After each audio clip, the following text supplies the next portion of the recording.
আসসালামু আলাইকুম। Sonia kitchen and blog থেকে সবাইকে স্বাগতম। আশা করি সবাই ভালো আছেন। আমিও আল্লাহর রহমতে ভালো আছি। আজকে আমি আপনাদের মাঝে শেয়ার করব কচুর লতি রান্নার রেসিপি। এর জন্য আমি প্রথমে পেঁয়াজটা কেটে নিয়েছি এবং 4টা কাঁচামরিচ, আর এখানে নিয়েছি নারকেল বাটা এবং জিরা বাটা, সরিষা বাটা, আর কিছু চিংড়ি মাছ ছোট ছোট করে কেটে নিয়েছি। এখানে লতিগুলো আমি কেটে ভালো করে ধুয়ে নিয়েছি। এর জন্য প্রথমে আমি একটা কড়াইতে পরিমাণ মতন তেল দিয়ে পেঁয়াজ এবং কাঁচামরিচ কুচি ভালো করে ভেজে নিব। পেঁয়াজটা যখন একটু ভাজা হয়ে যাবে তার ভিতরে দিয়ে দেব চিংড়ি মাছটা দিয়ে আমি পেঁয়াজ এবং চিংড়ি মাছ দিয়ে ভালো করে ভেজে নিব।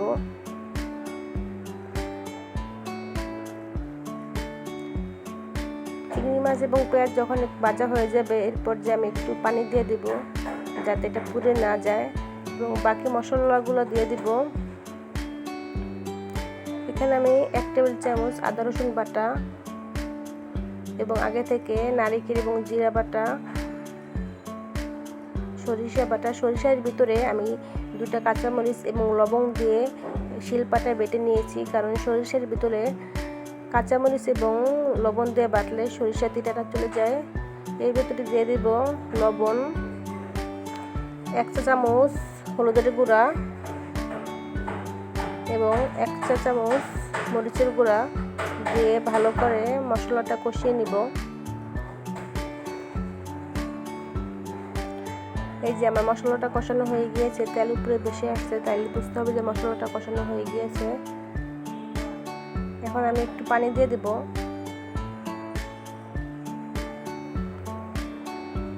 পানি দিয়ে নেড়ে এখন এর ভিতরে দিয়ে দেব সে আগে থেকে রেডি করা কচুর লতি।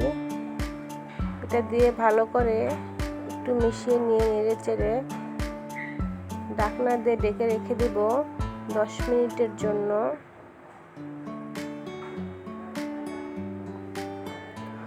10 মিনিট পর ফিরে আসছি। আমার লতিটা কষানো হয়ে গিয়েছে, প্রায় সিদ্ধ হয়ে গেছে।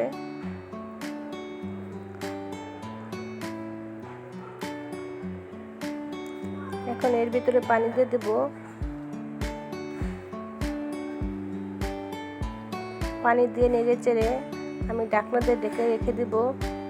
লতিটা সিদ্ধ হওয়া পর্যন্ত অপেক্ষা করব।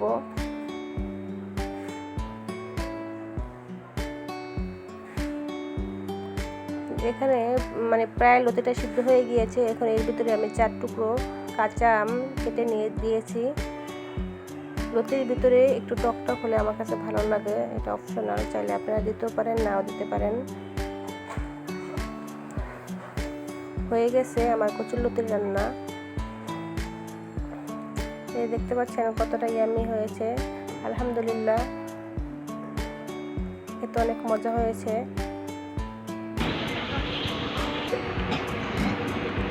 যদি ভিডিওটি ভালো লাগে তাহলে অবশ্যই সাবস্ক্রাইব করে আমার পাশে থাকবেন, আমার জন্য দোয়া করবেন। গরমে এরকম খাবার হলে তো আর কিছুই লাগে না। আবার নতুন কোনো ভিডিও নিয়ে আসবো, ততক্ষণ আপনারা সবাই ভালো থাকবেন। আল্লাহ হাফেজ।